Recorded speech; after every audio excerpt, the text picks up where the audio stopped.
What's up, guys, and welcome in to a Mississippi State preview edition of the Rally Time podcast. I'm your host, as always, Justin Babin. Christian is back here, my partner in crime throughout all of LSU baseball season, producing the show once again. And this show will be mostly dedicated to previewing this SEC series, the third SEC series of the season for LSU.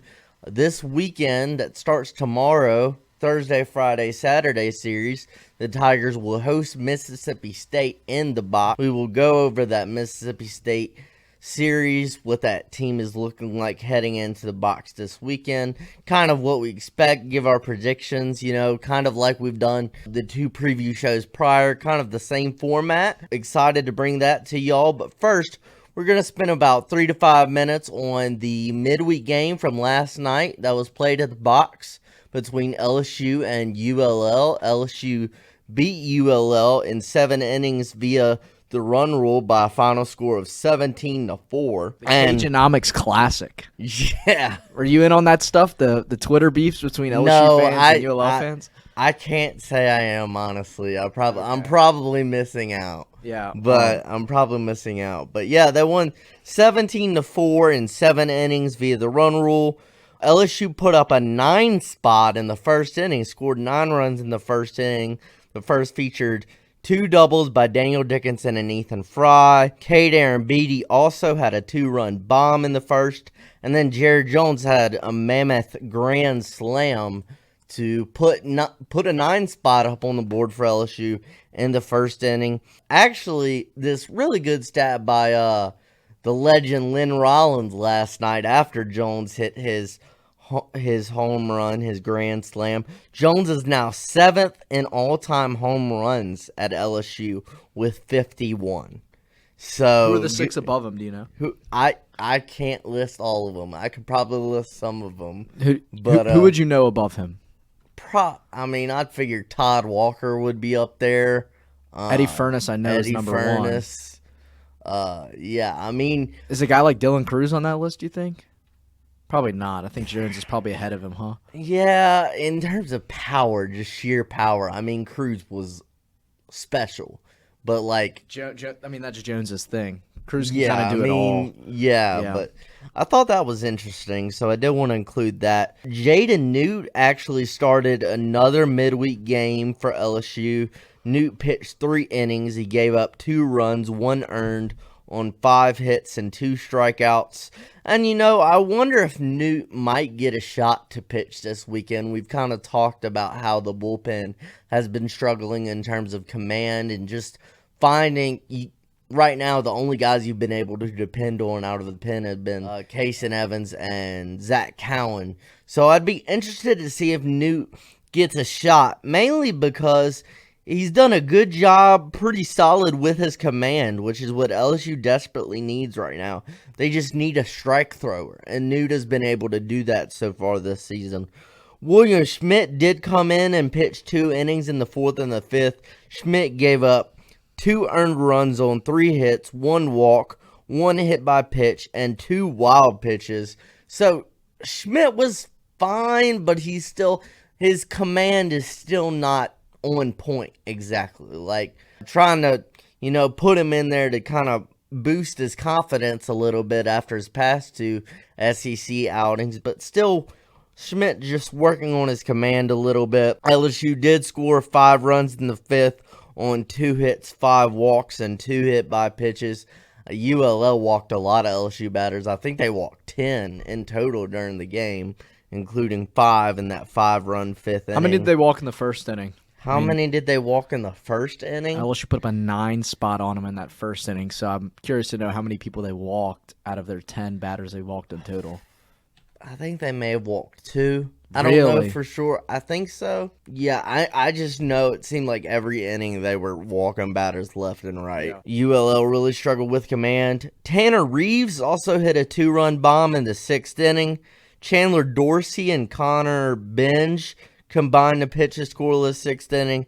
And then Maverick Rizzi closed the game out in the 7th with a scoreless 7th with 2 strikeouts in a game that LSU won in 7 innings via the run rule, 17-4.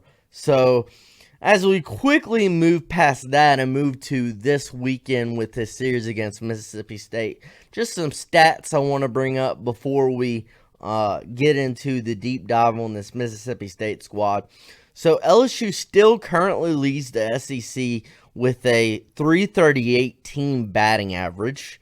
Derek Curiel and Jared Jones are still in the top 5 in terms of individual SEC batting average. Jones has a 422 average. Curiel has a 418 average. Jones is tied with Arkansas's, I believe his name is Charles Davalon, at 43 hits for most in the league. And then Jones is also third in the league with 42 RBIs. So the lineup, besides Sunday, the last game of the series against Texas, the lineup has just been great all season. I mean, they have so much depth. And when you have so much depth, 1 through 9, guys who can hit for power and just win in so many different ways, they just, they continue to show how good they are. And I said it last episode, most often than not, most days, this offense is going to be good enough to score and to get you the win. It's about the bullpen. And we keep talking about that because that is the concern after 2 weeks in SEC play. We'll keep talking about that. Last stat I did want to include was the fact that Cade Anderson and Anthony Ianson are both in the top 5 in the SEC in terms of strikeouts.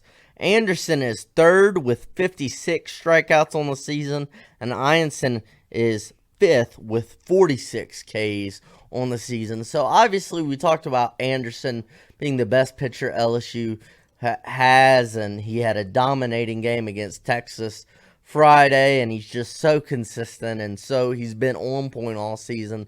But Ianson, I wouldn't say it's been dominant or great, in the first 2 SEC starts for Ianson, but I don't think he's been bad. I definitely think he's shown his ability to strike guys out with his wicked breaking ball, and I think that, he's a guy who's gonna be there in that Saturday role. I would like to say, besides Anderson, Ianson has also been good. Now, as far as Chase Shores is concerned, Chase Shores has the stuff. He just like this past Sunday against Texas, he started in so many 2-0 counts, throwing 2 balls to start the at-bat, to where Texas hitters were able to sit on pitches because they knew he had to throw strikes after leading off with starting the at-bats in a 2-0 hole in so many counts. So Shores has the stuff. It's just, finding ways to get in that 0-1, 0-2 count where you don't have to throw strike necessarily, and you can, just work ahead. That's what it's about for Shores. So let's dive into this Mississippi State team. So Mississippi State is 16-9 overall, and they have a 1-5 record in the first 6 games of SEC play. But their 1-5 record is kind of misleading because the 2 teams they played, opening weekend, they got swept by a Texas team who, after this weekend, LSU knows how good that Texas team is. And then they lost 2 out of 3 at Oklahoma on the road this past weekend. So, Mississippi State, they only had, 4 losses in non-conference play before SEC play starts. So, I don't think it's not like Missouri was a couple weeks ago, where Missouri started 8-8 and had losses against Evansville and Binghamton or something like that. Mississippi State is better than their record says they are. They've just played 2 top 10 teams right out of the gate, and they're playing another one this weekend in the box in LSU. You can see kind of how good State has been, in terms of batting average. They have a 314 team batting average, which is 5th in the SEC, and they have the 4th best team ERA in the conference with a 3.39 team ERA. So it's not like they have been bad necessarily. They just, Oklahoma and Texas are 2 top 10 teams in the country, and they're really good. Oklahoma series last weekend. I got to watch a little bit of it, and they won the first game on Friday 2-1, but then Saturday it was a crazy game. Saturday that Mississippi State ended up losing by a final score of 13-11, when Mississippi State actually committed 4 errors in the first 2 innings. So they really didn't help the starting pitcher that was on the mound that day. But bottom line is, this Mississippi State team is not as bad as their record says they are, at least in my opinion. Their ace is left-hander Pico Khan. He's their ace, and Pico Khan has been really good, He's been really good. He has 53 strikeouts on the season, which is 4th most individually in the SEC. Khan has a fastball that gets up to 95. Pretty good fastball that has some ride with it. And then he also has a slider and a changeup to go along with that 95-mile-an-hour fastball. He has a 4-0 record with a 2.52 ERA with 53 strikeouts to just 7 walks in 6 starts. 53-7 strikeout to walk ratio is really, really good. So Pico Khan is by far the best pitcher on this Mississippi State staff. I mean, last week he was named Monday the SEC Pitcher of the Week last week. So Pico Khan is coming off lost. Coming off that one game that he pitched Friday was the only game that Khan won, that Mississippi State won that weekend. Yeah. It was a 6-inning outing in the first game Friday against Oklahoma. He pitched 6 innings of scoreless baseball and only gave up 2 hits on 2 walks and 10 strikeouts. So Pico Khan has been really good, and he's definitely going to be challenging for LSU batters. As far as after Khan, righty Carson Ligon, I think it's either Ligon or Ligon. I want to say, it's right-hander Carson Ligon. He's made 6 starts as well, just like Khan. Ligon has a record of 2-3 with a 4.76 ERA in 22 2/3 innings with 32 strikeouts and 9 walks. Ligon has a fastball between 91 and 93 and 2 nice breaking balls to go along with it. So Ligon hasn't been as great as Khan has been, but he's experienced, and he's made 6 starts on the season for Mississippi State. And then it's kind of, I'm going to list 4 potential starters. I want to say the Sunday guy is kind of up in the air for Mississippi State, because remember last week we talked about Jason Flores pitching on Sunday for Texas, and then it turned out to be Ruger Riojas, and Jason Flores didn't play at all against LSU. So I'm going to give you 2 other names to go along with Khan and Ligon. So Ben Davis and Stone Simons have both made 3 starts on the year. So Ben Davis is a righty who has a 1-1 record with a 3.98 ERA in 20 1/3 innings of work with 9 walks and 25 Ks. Davis struggled last week against OU and only made it through 1 inning. He gave up 7 runs, 2 earned. He gave up 7 earned runs, but only 2 earned because a lot of errors were made in that game that Davis started against Oklahoma. 5 errors in total, and 4 errors through the first 2 innings were made by the Mississippi State fielding. So Davis really didn't have any help. He has a mid-90s fastball that can get up to 96 or 97, but it'll usually be like 92, 94, 95 from Davis. And then he also has a breaking ball as well. And then Stone Simons is a righty who has a 2-1 record with a 3.09 ERA in 11 2/3 innings with 16 strikeouts and 9 walks. Simons is 6'4" and has a mid-90s fastball with 2 breaking balls and a changeup. So I would say most likely you're going to see Pico Khan Thursday, Carson Ligon Friday, and then Ben Davis Saturday. Like I said, both Davis and Simons have both made 3 starts on the season, but Davis has started the last 2 SEC series for Mississippi State. So I would expect Ben Davis to get that Saturday start in Game 3 against LSU. Moving to the bullpen for Mississippi State, Evan Sierry is a right-hander with a 2.31 ERA in 11 and 2/3 innings with 15 Ks and 3 walks. Evan Sierry has a fastball between 89 and 92, along with, his best pitch by far is he has a really nice sweeping breaking ball. His breaking ball is pretty filthy, and he also has a changeup. Ryan McPherson is another righty who has a 2.31 ERA in 11 and 2/3 innings with 18 Ks to only 4 walks. McPherson has a mid-90s fastball with a slider and a changeup as well.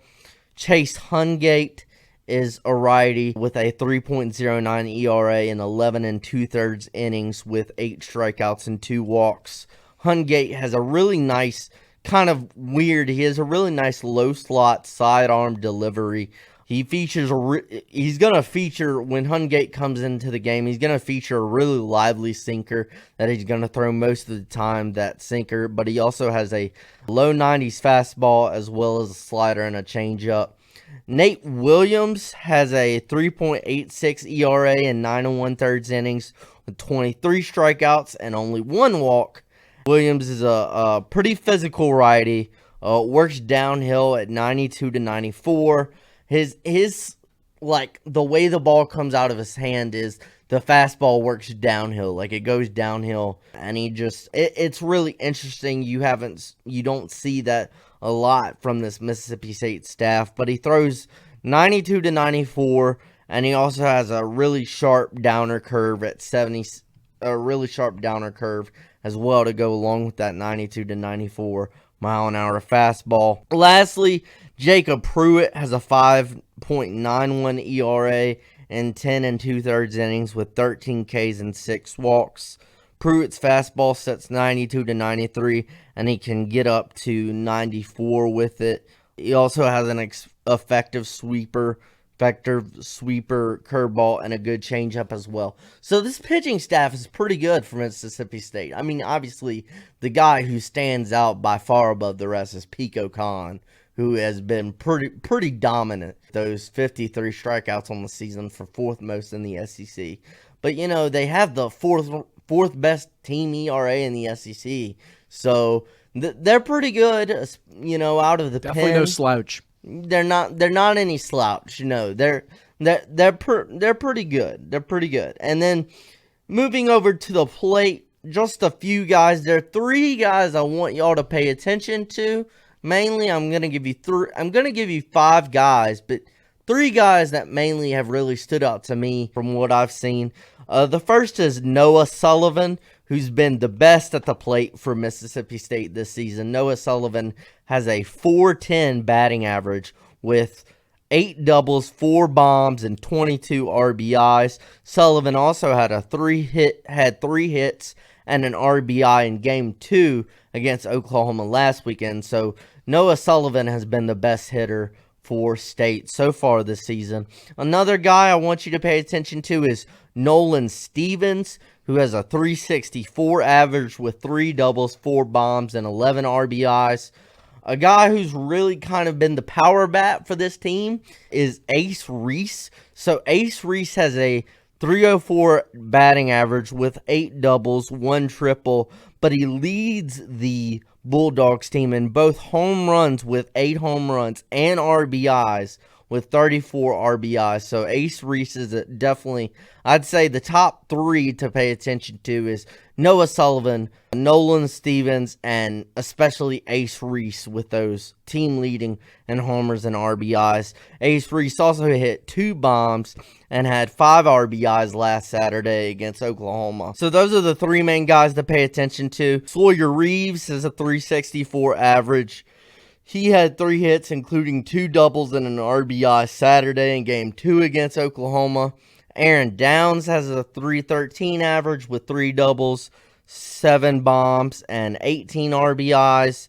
And then last guy I want you to pay attention to is coming into the season, probably the most notable and well-known Mississippi State hitter is Hunter Hines.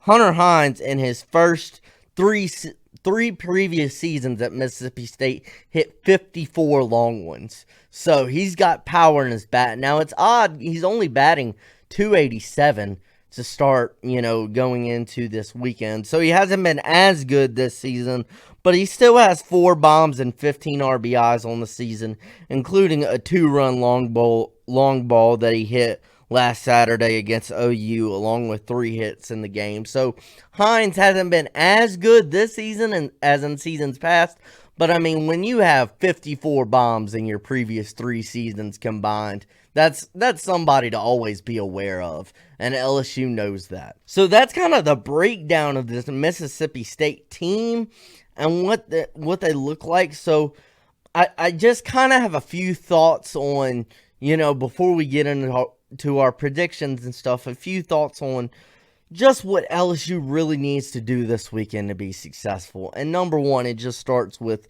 having more command this weekend on the mound. You have to have more command and attack the strike zone and fill up the strike zone. I'll be looking and paying attention to how many hitters counts LSU pitchers get into. How many two balls, 0 strike, 2-0 counts LSU pitchers get into. The more they get into, the more trouble they're going to be in. That's what I'll be paying attention to. Another thing is, get Zach Cowan and Kason Evans in the game when you're leading or when it's close. One thing I really didn't like about this past weekend was Sunday, you brought Kason Evans in the 5th when you were already down 5-0. That is not ideal at all for the best pitcher, along with Cowan in your relief role. You need him to come in the game when it's tied or when you have a close lead or something like that. When you need a win. When you're capable of playing for the win. It's so important to hold on to leads in the SEC and try to win ball games in the SEC. I think the magic number to get in the postseason with a number 1 bid is like 19 games, right? Like 19 SEC 18, wins. 19, yeah. 18, 19 SEC wins. Win the games you can. Like if you're going into every series and you're holding out your best pen arm, which he may not be your best pen arm, but he's one of your best. If you're holding him out until Sunday when you're down 5-0, that does you no good. That just weathers a storm that you're already going to lose in. So I think it's very important, like you said, to get your arms in when you can. I would like to see, depending on, now this is different depending on when the game is, but I would expect to see Cowan or Evans pitch Thursday and then the other one pitch Friday. Because what happened was you left Evans till Sunday to try to win the rubber match, but he really came in and had a really good outing, but you were already down 5 in a game where it really didn't matter or count for anything. I mean, I've said it. I would have, this is hindsight, of course, and Jay Johnson knows what he's doing. I obviously know that, but I'm like, I would have liked to see Kason Evans go out in the 5th inning to replace Ianson in a game where it was, 5-3, and LSU was up and trying to win the series. This is also, I think this is also a testament to Jay Johnson still learning about his team because, like you said, this is hindsight. We're saying this. So who was it? Kason Evans that went on Sunday? Yeah, I mean, William Schmidt came in the game for Ianson when it was like 5-3. So Kason Evans coming in on Sunday, maybe Jay hadn't really realized that his guys on Saturday weren't going to get the job done, and he didn't realize on Sunday Kason Evans was going to do as well as he did. So I think it is important to note that Jay is still also learning like the rest of us, and we can look back and say hindsight all we want, but at the same time, nobody knows the future, right? So like Jay is still learning about his ball club the way we're learning about the team.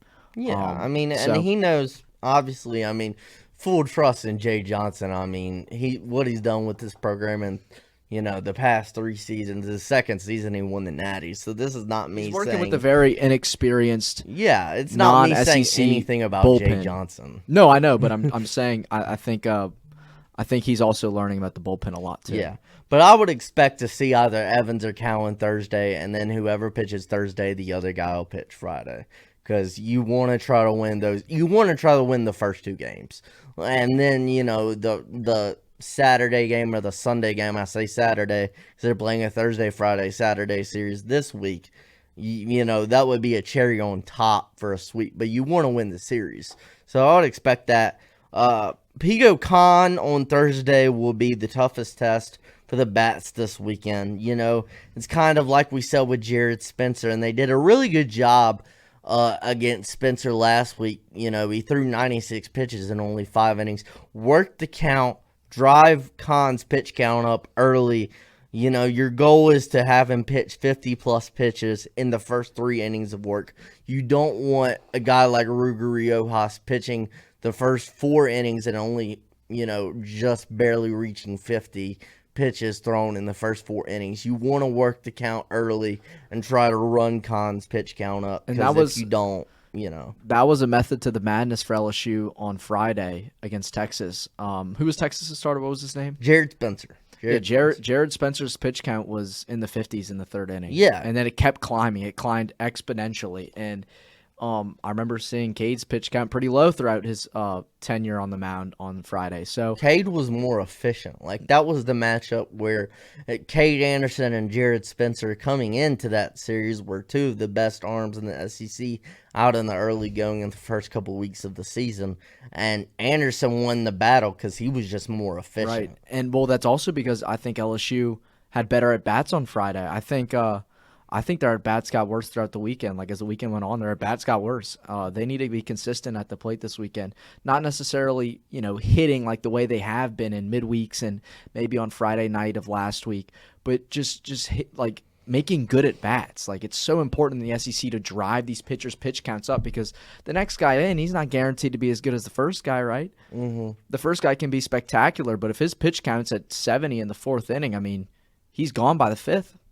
Yeah. After Khan, the starters in the next 2 games after Khan, who Khan's a lefty, but the starters in the next 2 games are probably going to be righties. So I expect Friday and Saturday to see, just in my opinion, more. I think Tanner Reeves is going to get 2 starts this weekend at third base, Friday, Saturday. He'll get 2 starts at third base, and then Jake Brown and right and Josh Pearson at DH. I think you're going to see that. You'll probably see Braswell start the game Thursday against the lefty Khan, but with the matchup, I think you're going to see Tanner Reeves get 2 starts, where he got his first start was this past Sunday in the 3rd and final game against Texas, and he had 2 hits in that game. So it was pretty good. Why do you think Josh Pearson is going to get the DH spot and Jake Brown's going to take the field? I'm just curious. I think Jake Brown's in my mind the better fielder. Like, I think they're both capable. I mean, it doesn't have to be. I just think Jake Brown's the more, how do I say this? The more athletic guy. I mean, he's just a ball player. Not saying Josh Pearson can't. I'm fine with Josh Pearson playing right field. I'm just, in my opinion, you'd probably. I mean, if I had to pick between the 2, I'd put Brown out there in the field and then put Pearson at DH. But that's just me. I mean, Anyway, yeah, I think after Khan, you should have the ability to get things going at the plate. But again, you know, they still have decent arms on this Mississippi State staff, seen in that top 5 ERA in the SEC. So, you know, overall, it'll be an interesting weekend. You know, baseball against Mississippi State is always fun. We kind of owe them for last year when we came in and opened the SEC season up against them last year when LSU was number 2 in the country entering SEC play, and they just go in and kind of get, kind of wake up call. They got beat pretty bad. I mean, they won the Saturday game, but LSU, kind of owes them for last year, you know. But overall, it's not a bad State team. Like I said, better than their record says they are. I mean, they just played 2 really good, 2 top 10 teams in the first 2 series. So they're a middle-of-the-pack team, if you ask me, in comparison to other SEC teams. Middle-of-the-pack SEC team, meaning... Yeah, I mean they're pretty good. They're pretty decent. Run baseball team. Yeah. It's very similar to the basketball league with how competitive it is. The baseball league has always been the best out of football and basketball and baseball, but, I mean, you saw this year at the basketball, the SEC was so dominant, and, it's kind of following in the footsteps of baseball. Yeah. Let's kind of do, we started this last week, we're going to do it every preview show. So, Christian, I will ask you, who wins the series this weekend? What games do they win? And just give me your predictions, any thoughts you have on Ooh. this weekend series. Ooh, kind of put me on the spot. I really did not think about it too hard. But I'll say this. I think they win. Ooh, I mean, I am scared for LSU about Pico Khan. I think he's a lefty, right? Yeah. He's a lefty. He gives LSU trouble. I'm confident in Cade. I'm confident in that Friday performance we saw last week, and this week it'll be on Thursday. I'm confident in that first weekend series performance. But I am worried. I think LSU wins the series. I think so. I think they drop the game on Friday though, and they win the Friday Saturday games. I think they drop Friday's game though. So you're saying they win Thursday and Saturday? No, they win Saturday and they win Friday, Saturday. Yeah, I know drop it's the Thursday confusing. game. It's confusing. Yeah. But they win the series. I'm predicting an LSU series win this weekend. Yeah. What do you think? I'm gonna say LSU wins the series, and they win Thursday and Friday and drop the game Saturday because I just have full confidence and trust in Cade Anderson and what he's done. And I honestly, I have trust in these bats. I really do. I think it's going to be tough. I don't think they're going to put up, just boat race Con right out of the gate, obviously. Right. But I have trust in this LSU team and this LSU lineup. The thing for me is I think, like I said, I think you're going to see Anderson, Ianson, Thursday, Friday, and then Evans or Cowan follows Anderson Thursday, and then the other guy who didn't pitch Thursday follows him, Ianson, Friday. Yeah. And I think with that formula, I think LSU drops game 3, but they win the first 2 to win the series. And I think the box is going to be really packed. It's going to be really fun. I think the big thing is, can somebody besides Case and Evans and Zach Cowan stand out of the bullpen this weekend? Can somebody step up? Because I think, I'll give an example. I think Maverick Rizzi in the first series pitched on the Sunday game against Missouri in the first SEC series, and Rizzi was really good. He was really good. Is there another guy? Like I said last episode, you need to find at least 2 more guys, preferably 3. I know we've talked about getting Gavin Guidry back, which is going to be a big deal when he does come back. But until then, you need my big thing is who comes in, throws strikes, attacks the strike zone, doesn't get in hitters counts, works ahead. Who besides, Anderson, Ianson, and Cowan and Evans out of the pen, who's able to do that this weekend? Yeah. So overall, I think LSU wins game 1 and game 2 of this series. They drop game 3 just because I think with Evans and Cowan going games 1 and 2 of this series, in my opinion, I think that's, we'll see how the pitching is for game 3 with Shores and then who comes in for Shores and stuff like that. If you had to pick a guy out the pen that you think is going to step up this weekend, throw strikes, basically do exactly what you just said. If somebody were to do that, who is it going to be? Maverick Rizzi. Okay. I really like Maverick Rizzi. I do. He hasn't been perfect this season by any means, but I honestly think he's been pretty good. He's had some really good outings, especially, he had a really good outing that Sunday against Missouri. He pitched, I believe, 2 innings and was really on fire, and he throws heat. And, I just if I had to pick, I think it's going to be Rizzi. I'm also interested, does anybody else who hasn't played in the SEC yet get a chance this weekend? Does Jaden Newt get a chance this weekend? Yeah. That's a good question. Because it's just it can get worse. I'm not saying it's totally you're 4-2 in SEC play right now. You're in a good spot. You're okay. You're vibing. But, you have a lot to figure out. And my big thing is just who's that third guy? Who's that third and fourth guy? I'm not saying you find all that out this weekend, but is there a third guy out of the pen who steps up this weekend? But yeah, I think it's going to be a fun weekend. Going to be a fun time at the box. I'll be there for all 3 games, chilling. I'll definitely be there for the first 2. So if you see me, come say hi. I'm excited to see. You'll be in the press box, though, huh? Yeah, I'll be in the press box. I'm excited to see Pico Khan versus Cade Anderson. Yeah. I'm excited to see that. Two of the best pitchers in the SEC. Khan's really good, so if LSU if the hitters struggle out of the gate Thursday, that's a really good pitcher they're playing on the mound. Yeah. Let's keep that in mind. So that's a really good pitcher. So you have LSU winning the Thursday Friday game, winning the series 2-1.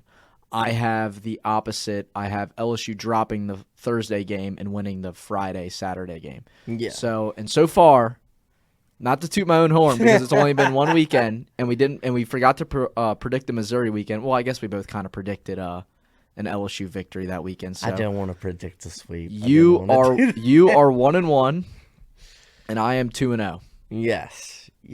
Sam, put that on the screen when you're editing the video. I'm 2-0, and Justin is 1-1. Yeah. Until then, you can't hang anything over my head about this. All right. Well, good deal. But no, I guess, question is, Christian posed this question a few minutes ago. Who do you guys think is going to be that third guy to step up out of the bullpen this weekend besides Zach Cowan and Kason Evans? Yeah, really excited for this weekend. Really excited to see. One more question. Who else? Okay, put it in the chat. Put this in the comment section.